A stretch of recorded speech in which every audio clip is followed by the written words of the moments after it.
Looks like I'm not the only one down here hunting bees, or at least something sweet to eat.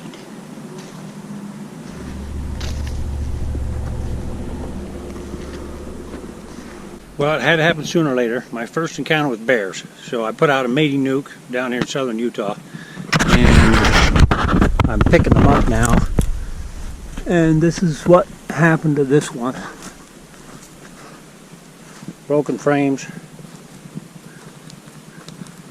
The box is scattered clear over there. Foundation. Oh! Look at this though. There's still bees in it. I guess the bear ate the honey and left the bees. Okay. What do I do to avoid that? I don't know.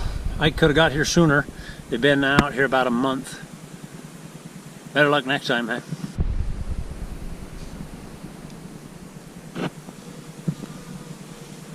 What do you bet the queen's still in there? What do you think?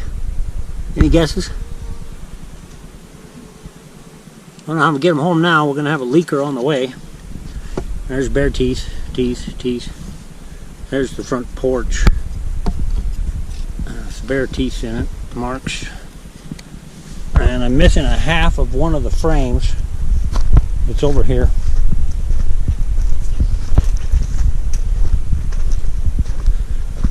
Tore the foundation in half. And there's bear poop with bees in it.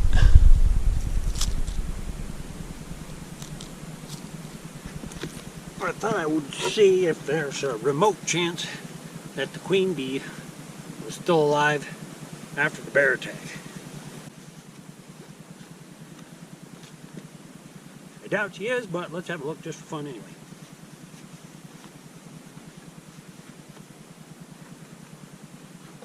And I want to transfer these bees, if they're still in there, into the other box.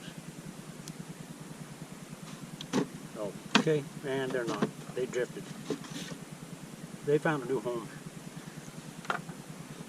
They would have drifted in with one of the other colonies. Okay. I don't have to worry about them leaking out on the way home. Well, that answers my question. I'm pretty sure there wasn't a queen. I guess robbing screens, they don't work too good for bears. He went right through it. Those teeth marks.